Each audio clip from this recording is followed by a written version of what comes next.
Okay, start. I think that this is a good idea that Joyce and Deloy's tape for the children, so they'll know at least what their parents did from the time they were born. The time they were born? Dang, I don't remember when I was born. Well, but you can certainly remember Aunt Fern Allred remembers back till she was 3 years old. Can't you? I can't remember that far. I can remember I was born in Benson, Cache County, Utah, in 1911. What day? On the first day of November, 1911. But my first plain memory is 1918 when the flu epidemic was on. And my mother, my dad, and my oldest brother got the flu. And my aunt was there. So there was 4 of them in the house with the flu down. And Tom, my older brother, just older than me, we had to do our chores and the neighbors' chores. I think we had 6 or 8 cows to milk, and they had about 6. Snow was about 3 feet deep, and we spent all day long doing chores. All till my dad and mother got over being sick. How many cows did you milk? Well, I think we had 8 and they had 6. 14 cows. Did you have the milking machines in those days? No, we milked by hand. And how old were you then? I would have had to have been 7, because it was 1918, I was born 11. So I was 7 and Tom was 9. Well, that was a pretty good job for little boys. I remember the snow used to come up almost that high when we walked the trail over to Matthews, about a quarter of a mile through that snow. And we took care of those cows, milked them, and then the chores. They had to be fed, evidently. We had to feed them, but that's what I said. It took the 2 little boys all day long to do the chores, night and morning. That's all we done, all day long. I don't remember doing anything else. I don't remember going in the house and eating. Maybe we did, but I don't remember that. You must have had your meals in the sleigh. Anyway, the next spring we moved from Uncle Joe's place, that's where I was born, to Aunt Mariah's place up the road about 1.5 miles. And at that time, my dad had a dairy farm. By then, they had 18 cows. That was a pretty good dairy herd that day, in them days, milking by hand. And I had to milk 6 of them every night and morning, and Tom milked 6 and Merlin milked 6. My dad done the feeding. And then that winter, 1919, Tom and I got the flu, and the rest of them didn't. So you took a turn. So, boy, I remember I was sick. Ooh, if they were as sick as I was, they were sick. And anyway, Dad hauled hay that winter in a iron-tired wagon and a hay rack from over to Almeda to Benson. It took him all day to go haul a load of hay. And had to pay $65 a ton for it. Now that's as much more than we pay for it now. That was loose hay. But he wasn't the only one that broke almost all dairy farmers in Cache Valley. And then we stayed on that ranch a couple more years. And then we moved to Lewiston when I was 9. And my mother, while we were on Aunt Roy's place, had a pair of twin sisters. One of them lived 2 hours and a half, and they knew she was going to die, so they called 2 people that had the priesthood and give her a name. And named her Margaret. It was Margaret Marie, I guess it was Margaret they named her. And the other one lived till she was 8 months old, and she passed away with pneumonia.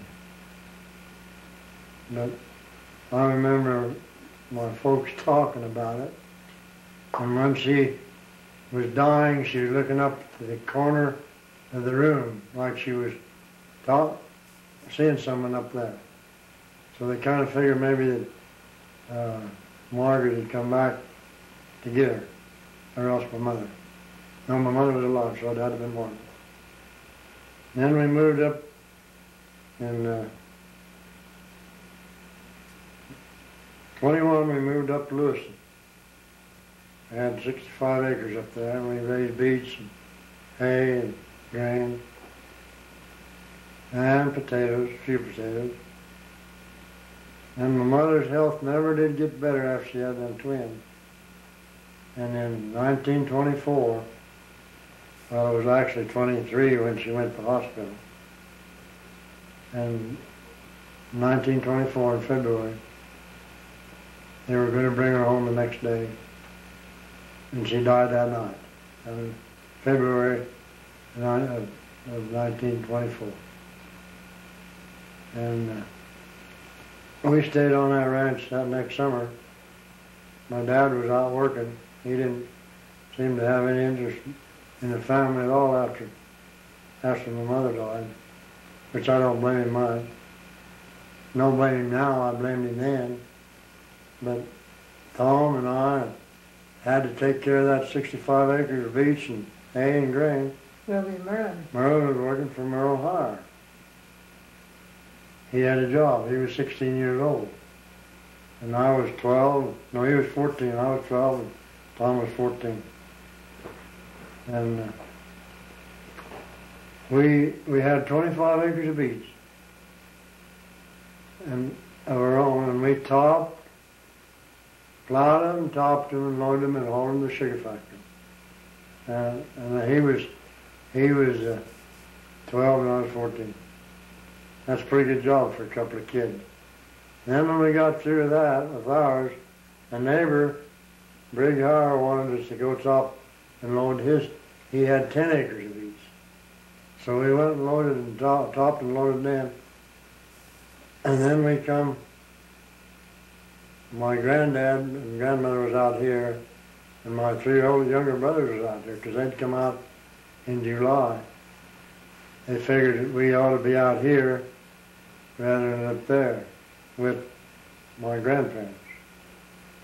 Well, they were getting old. They couldn't take care of a bunch of knot-headed kids. That's what we were, just 6 of us. I was 12, Harold was 6, Cliff was 8, Milton was 10, and I was 12, Tom was 14, and Merlin was 16. So you know, it was just a bunch of knot-headed kids. It was all my life. I don't know any time in my life that I didn't have to work hard all the time to make a living. And when I got 11 years old, I was out thinning beets, and they used to pay $7.50 an acre for an acre of beets thin. And I made 3/4 of an acre of beets every day. That was better than anybody else ever made. That was $5 a day. That was pretty good money back in 1924. But anyway, we moved out here, and after I lived with Granddad for a little while, and then we got split up, and some of them lived with Cal, and some of them, Cliff went to live with Lewis's, and Harold worked for Frank Roberts. And I didn't care about staying with Cal too much, so I was on footloose all over this country at the time I was 14. Leland lived with Larson's? Leland lived with Larson's. And Tom was herding sheep for Lou Roberts. And Merlin was digging Gilson. That was quite a day, and I started digging Gilson when I was 16 years old. I was too young to go into my lawn. I had to go in with somebody that was of age. So I went in with Merlin, but I went to work for a guy by the name of, oh, can't remember his name. At the mine? At the mine. I went to work down in the mine for 50 cents an hour. I had $4 a day. And I never got the $4. What mine was it? Over the Raven Gilsnot mine, above Larson's store now. It's Larson now. It wasn't ever because it was a Chinaman's at that time. Of course, there wasn't no store there then. Why didn't you get the money? Why didn't you get paid? Well, he got paid and he didn't give me the money. Then I went to work with Merlin in the drift, and of course I made $4 an hour then. Did you get the money then? I got the money then, yeah, because the company paid me. Oh. But I only worked for Lee what? I forgot his last name now. Anyway, I only worked for him 2 or 3 days, so it didn't hurt me very much. But I worked in that mine of Merlin, and it was hard work. I remember that a guy come in from California, a young guy, wanted a job, so they sent him down there in that same drift. He said, "Boy, this is the easiest work I ever done in my life." He lasted 2 days. So it must not have been that easy. And then, after I got tired of digging Gilsnot and went to work. Tom was working up in the point for Wendell Gilbert, and I went up to work for Roy Hoover. And they went somewhere for the 4th of July and left me there to take care of about 10 head of milk cows, and one thing and the other. And like or not having a kid, I went partying too. I never milked them cows for 2 days. I haven't told this to nobody. You never told me that. I haven't told it to anybody till right now. They must have given a lot of milk when you did milk them. Well, I got them milked and everything cleaned up. They come in about, I don't know, before noon. Everything seemed to be fine. They never said a word. And when we had a herd of cows out in the field, and they kept wanting to get over into the alfalfa field. And I sent the dog on it. Boy, that made Roy mad. He come up just a cussing. He said, "If you want to work for me, you got to do what I tell you to. You can either do that or quit." And I said, "Well, I'll quit." Only time I ever fired in my life.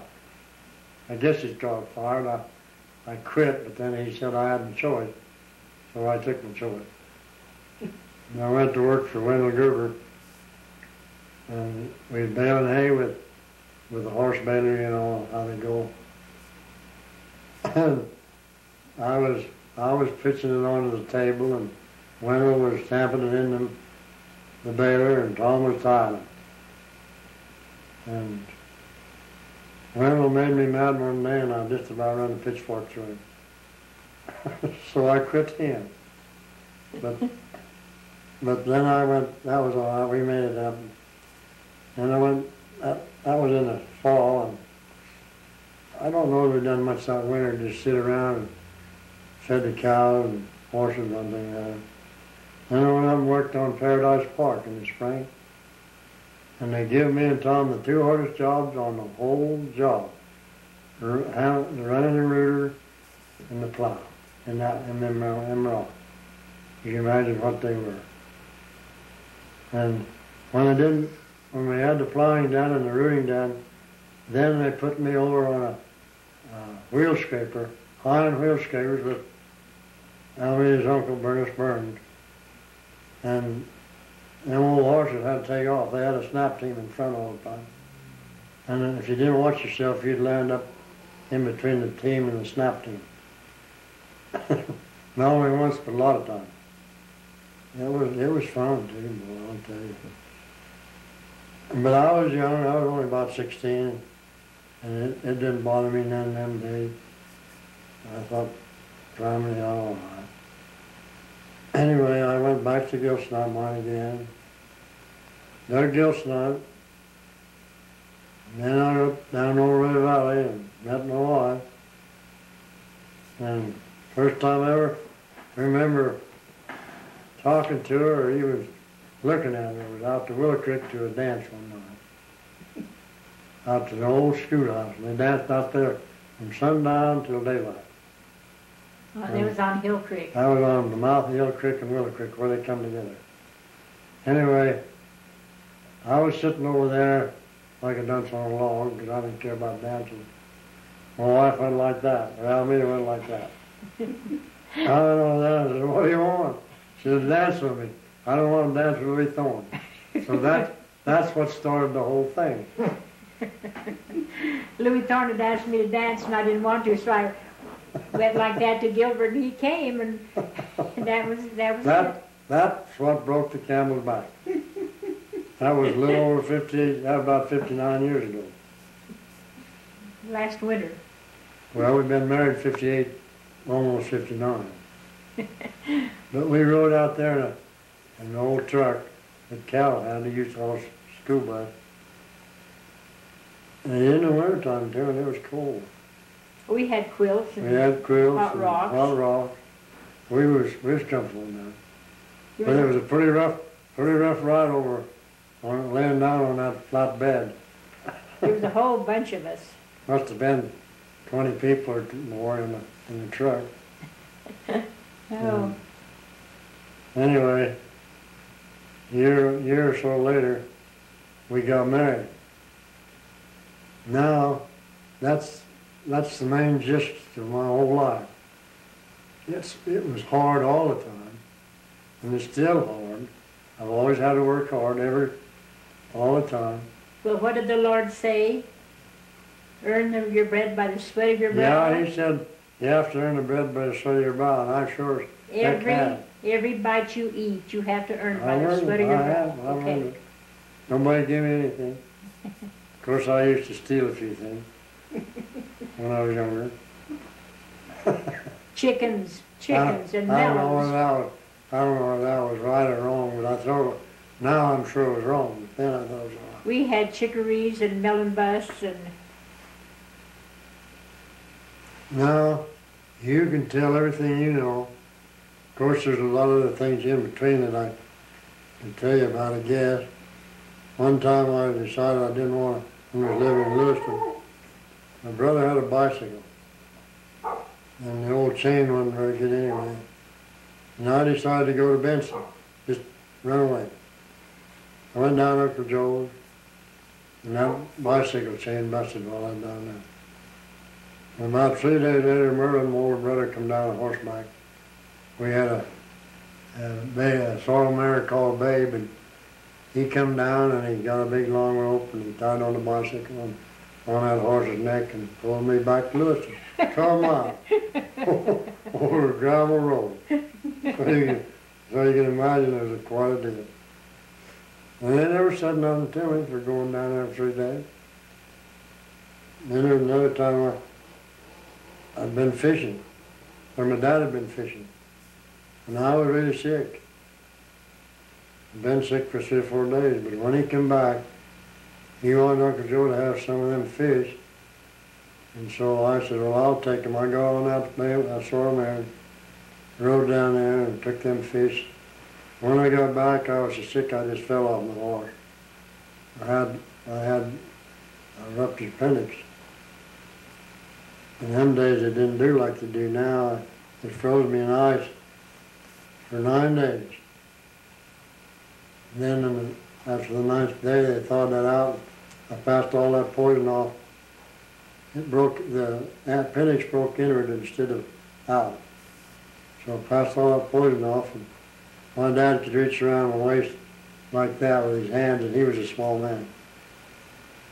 I was 9 or 10 years, 9 years old, 10, maybe 10. That was, I was sick.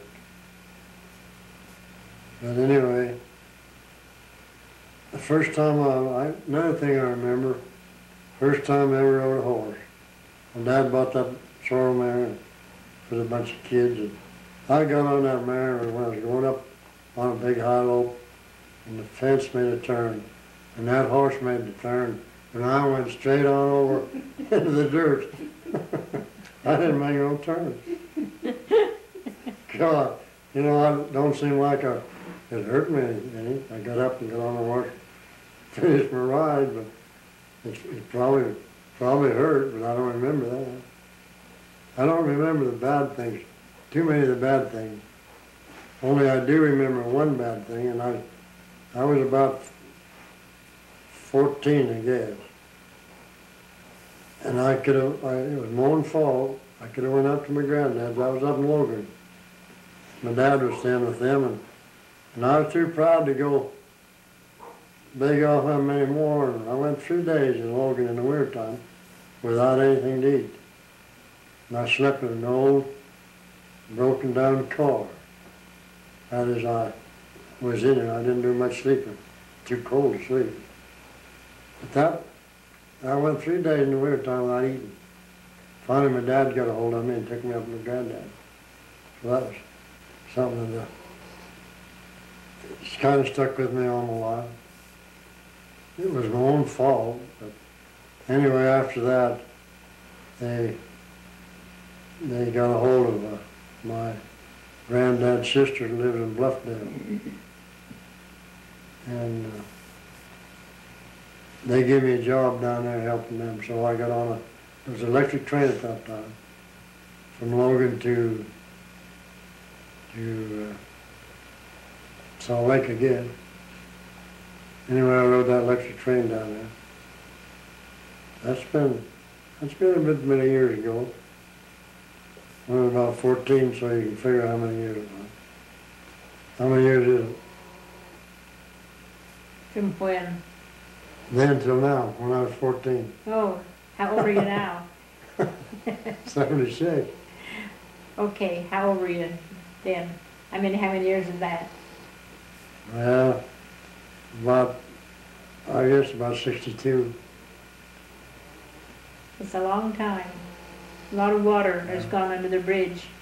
I think I was about 62, about 62. There's five children, 27 grandchildren, and almost 40 great-grandchildren years later. Yeah. If somebody would have told me when I was 15 years old or 16 years old that we would be here tonight talking about this, and yesterday I thought about it, but I didn't get a chance to get up and bear my testimony either time there or over here either. Little did I dream that 159 years later that I'd help bless a great-grandson. And go to our oldest great-grandson's 16th birthday party. Yeah. That's all in one day. We were busy yesterday from 7 o'clock until almost 7 o'clock. I was busy from 5 o'clock. You get up at 5. Well, you're older than I am. You can stand it. How much older? 10 months. Okay, now who is the boss now? You. Okay. Till November. Now you can take over. I've done all the talking I And can. you've told all of the things that you remember? Well, there's a few things I might think of afterwards. But I've talked up until the time we got married. Oh, well, I know you haven't told near all the things that you've done. Oh, no, I couldn't tell you all I know. Well, now, Mother, you come up to the time you got married, and then another night you can fill in all the rest of it. Well, I can't remember much either before I was born. I was born in Pima, Arizona, January the 1st, January the 11th, 1911. My folks lived in Miami, Arizona, but Pima was quite a little ways away, and my mother went to Pima to have her baby, to stay with my father's stepmother, Aunt Maud. And I can remember going to school. I started to school in Miami.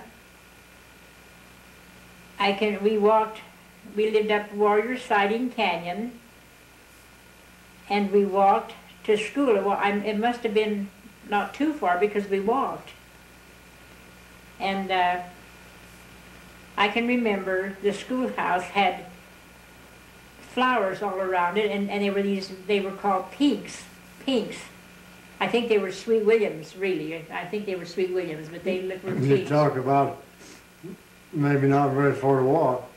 Well, I used to walk 3 miles to school, so you don't know whether it's very far or not. I'm sure we didn't walk 3 miles. Anyway, that's been one of my favorite flowers ever since, was pinks. And my dad, we lived up Warrior Siding Canyon, and we lived in a 2-roomed house because my dad had made a grade up on the hill, and my mother and dad intended to build a house up on this grade on the side hill. My folks had a milk station. It was a store where they sold milk and milk products and kind of a delicatessen down in town. And then my dad delivered milk to the mining people up on the hill. He would tie cans, 5-gallon cans. Were they 5-gallon cans? 5-gallon cans, one on each side of the saddle. One on each side of the saddle, and go up around the hills delivering milk. Well, we had a little Ford pickup. That was, I don't know whether it was a Model A or Model T or what, but it was a Model T, 23 model probably. Anyway, it was the new pickup, and we were doing fairly well. And then the war started. The war. No, it was 1918. No, it wasn't 1918 yet. Well, I know, but the pickup was 17 or 18. Oh, it was older than that. Because see, the war started in 1918. Or when did the war start? 1918. David was born in 1918, so that we were still there when David was born. Anyway, my dad got so much credit out on his milk route that he went broke. He couldn't collect any of his bills, so he went broke. My mother, and that's where David was born. And not long after David was born, we came to Utah because my mother's father and mother lived up here in Utah, and they lived in Ori Valley. So Daddy put us on the train. Mama, Wilma, myself, Fanny, and David. And we came as far as Price. And then we got on the stage, and we came up to Duchesne, and I don't know how we got down to Ori Valley. I can't remember that. Somebody must have met us with a wagon or a buggy or something. But we lived with grandmother and grandfather. And then that winter, that is the winter, we went over to Vernal so we could go to school with grandmother and grandfather. And Wilma and Irma got the flu. And I was angry because I wasn't sick. I wanted to be sick too because they were in bed, and I couldn't go to bed, but they were in bed, and I had a fit. And anyway, they finally got better. We went to school at Mazer. And we walked there too. We walked there, so it must not have been too far. Then I think the next summer we went back down to Ori Valley. I can remember help driving the cow. We walked, driving the cow behind the wagon. And then I can't, it isn't that clear. But I think when we were in Vernal at Christmas time, I think my dad came up from Arizona. Because we had been there quite a while when my dad came at Christmas time. Now, if Wilma was here, she would straighten me out, because she doesn't forget anything. And then we moved to La Pointe, and my dad rode ditch. And we went to school there, and we also walked. We didn't have a car. Everybody walked them days. Everybody walked. We had a horse and we had a cow, but we didn't have we didn't have a car. But we children walked to school, and my dad rode ditch. He rode the horse, and everywhere he went, you could hear him whistle. He whistled beautifully. He played the clarinet, and we were poor as church mice. I'm telling you, I'll never forget. I don't remember, but we weren't sad. We were happy as if we had good sense. We lived there. I don't know how long we lived in La Pointe, but we raised gardens the next summer, and I don't remember where Sarah was born. But my sister Sarah, after David was born, then my sister Sarah was born. She must have been born sometime. Sure, she had to be. Sometime between. When I first knew her, she was 12 years old. I'm trying to think where she was born, and I can't remember. I think La Pointe. Probably La Pointe. No, she was born at La Pointe. And during the years, we moved from La Pointe to Tridell, and we must have moved. Then we moved back to La Pointe because we're living in the Teeples place. Mm-hmm. And my mother was pregnant again, and she had albumin poison, and she was really sick.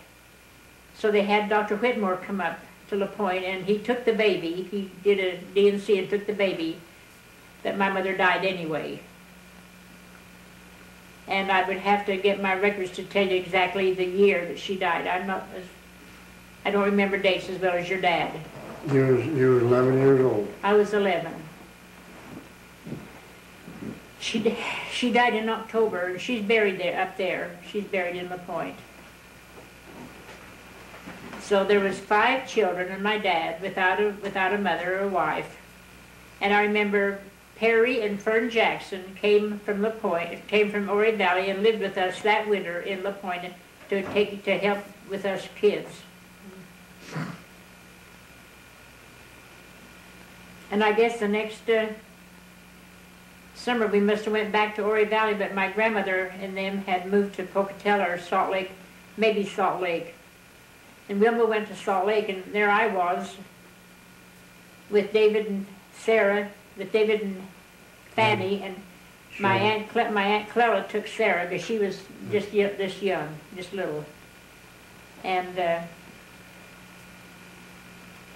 we herded sheep. We had a bunch of sheep, and we herded sheep, and we milked 2 or 3 cows. And I remember Leonard Rogers helped us milk the cows, but we took care of the sheep. A bunch of kids, and running over those hills barefooted, feeding milking cows and feeding bum lambs. I don't know what kids would do now if they had to do that.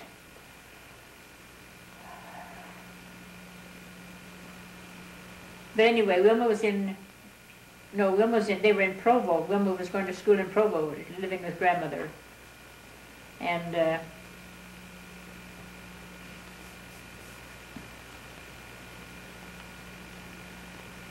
we moved up on the bench.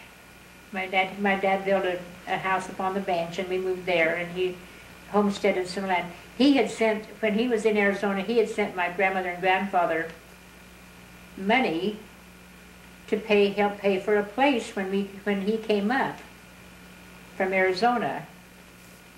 And when my dad came up there was no money. I don't know what happened to it. I don't know where it had gone to, but there was no money. And somebody had just used it wrongfully. So he homesteaded. Didn't he homestead that place? Mm-hmm. He homesteaded that place upon the hill. Down to, he homesteaded the place down where Boys were. What about that place where we lived upon the hill? That belonged to Uncle John, I think. He got that from my dad. Did he? Well, he didn't homestead that. Maybe he did, but I don't think he did. Well, anyway, we lived there, and then I went to work for Hazel Wardle out on the creek I stayed there for $2 a week. All I had to do was wash dishes. And then Dion Taylor wanted me to come up there, and she paid me $5 a week. And I was up there all summer, and then I came back to Roosevelt, and then I went out to Provo to high school. When I came back, that must be when I met you. That must be when you lost your life. When I went like that. But anyway, my dad was a hard worker. He worked so hard, but he said we were never meant to be rich, and he was right. He married Orvis Job. He married Orvis Job several years after my mother died, and that's another story. Well, that's a story you should tell about Karma. How old was she That born? was before we was married. Before we were married, my dad married Orvis Job, and I have a half-sister named Karma, and she's still alive. And a step-brother, George. Karma Dean, if you know her. Howard Dean, you know her. You know Karma. And then George Allred lives over the point. His step. George's name was Clark, but he thought so much of my dad, he took my dad's name Allred. Now then my dad and Orvis moved to Castle Gate, and my dad was working in a coal mine, and he was killed in the coal mine, working in the coal mine. And he's buried in the point by the side of my mother. Orvis remarried, married Louis Hall, and they're both dead now, and they're buried in Roosevelt. But the La Pointe Cemetery is a lovely cemetery now. It used to be just brush and weeds, but now they have it plotted off, and it's grass and trees. It's really lovely.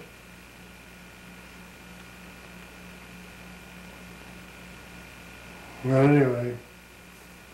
And like I said before, we have 5 beautiful children, lots of grandchildren, and lots of great-grandchildren.